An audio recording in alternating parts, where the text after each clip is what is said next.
I want to maintain a lot of stabilization as I'm doing this, squeezing, creating a lot of strength through my shoulder. But if you are a combat athlete, you know your shoulders get a lot of wear and tear from punching and grappling and grabbing and throwing.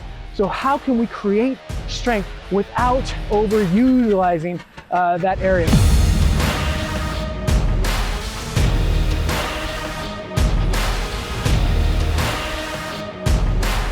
What's going on? This is Marcus Martinez, Master Kettlebell Coach for Living.Fit, and I want to talk about 5 of my favorite exercises for combat athletes. So I spent a number of years training athletes from multiple modalities, from jiu-jitsu to boxing to MMA and everything in between. But here are some exercises that are going to help you with that, or at least help you with your overall athleticism. So the first one we're going to do, this is assuming you have a good understanding of the swing. The swing is it's a powerful exercise, but we're going to do an alternating staggered stance swing. We're going to add a little bit of rotation in that we're not going to fight that rotation. We're not going to try to stay sagittal the entire time. I'm going to allow for some rotation as I come down. So let's break this down. With this movement, I'm going to be focusing on this front leg. So I'm driving off this leg a little bit more explosively. So great for some unilateral strength, similar to if I was about to explode, drive forward. Everything we're doing in sports stems from rotation. Very rarely am I going to be right here and then have to drive my energy forward. I'm going to incorporate rotation. I'll be pivoting from the ground and exploding up. So it's a great way to incorporate that. We're getting strong posterior because we're adding in that swing, that explosive hinge. We're getting grip strength as we're doing this. We're building back strength, shoulder strength, and again, just building overall explosive power, which last time I checked is very useful for combat athletes. Second exercise, we're gonna do a dead start rotational clean. So the dead start rotational clean, we're going to be pivoting on this back leg, and just as I would if I was going to throw a punch, throw a kick, sprint, whatever that is, it's going to stem from that connection to the ground, that pivot. From here, I'm going to explode, pull up, and rotate across my body. So great exercise for building the pulling muscles, my shoulders, my biceps, my grip, my forearm. But we're also getting a lot of lower body engagement here as we're learning how to pivot off this back leg, create that strength, that power from that front leg, and let it all connect together through that cross body stabilization. That's exercise number 2. Number 3, we're gonna get a lot more tension, a lot more stabilization, and we're gonna incorporate the bottoms up position. One of my favorite positions with the kettlebell, and that is just turning that bell upside down. So immediately you're getting a ton of grip strength.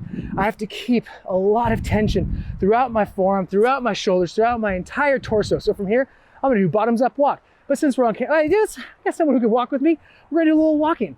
So this is a great way to create a lot of stabilization. Now it's gonna start going downhill. That's gonna be a lot harder. So I wanna maintain a lot of stabilization as I'm doing this, squeezing, creating a lot of strength through my shoulder. But if you are a combat athlete, you know your shoulders get a lot of wear and tear from punching and grappling and grabbing and throwing. So how can we create strength without overutilizing that area? So without doing a lot of pressing, a lot of push pressing jerks, a lot of vertical pressing, which is very tiring on the shoulder capsule. So we want to make sure that we're mitigating that with some tension, with some static holds, and that can incorporate other things. So in this case, the grip and a lot of core. So now we're going to incorporate some horizontal pressing. So we're going to get down to the ground and we're going to do a floor press with rotation. So similar to what you do with a dumbbell or kettlebell floor press, where I'm starting from the ground, using 2 hands to get in this position here. So as I press, I'm going to drive off this leg and I'm going to rotate into that position. So I'm pressing and rotating as I'm doing this. So now I'm not gonna have to go as heavy. I'm getting a lot more movement here. I'm gonna have my core be a very big part of this. So I'm getting a lot of rotation here. I'm feeling that through my glutes as I'm doing this. Great exercise to build that strength to allow you to power up quickly. So that's exercise number 4. Had to add that in there. All right, last one we're gonna do, and this is a fantastic exercise because it's going to allow you to increase your hip mobility, increase your core strength, get leaves off of you. We're gonna get back to the ground and we're gonna go into just a part of the getup. I love the getup. If you're a kettlebell purist, you might still just be like, these are Turkish getups and this is the only way to do it. what I love about the Get Up is being able to break apart different pieces of it and incorporate those pieces into my programming. So that way I can get strong at my weakest or at the positions that are the most challenging. So what I'm gonna do is I'm gonna start from the seated position. So I can incorporate a press into this, or I can start with this bell overhead. And all I'm gonna do is I'm going to create that stabilization through that ground, through the hand that's planted on the ground. I'm creating that stabilization through my shoulder. So as I take my torso through these different ranges, I'm testing my shoulder mobility through these different positions, going into that half kneeling position, and then right back down. So from here, I'm only focusing on that hip through as I bring my hips underneath, rotate around. It's creating a lot of core tension, getting a lot of shoulder stability, which is strength, and that's going to allow you to really be very resilient while in the ring or on the mat.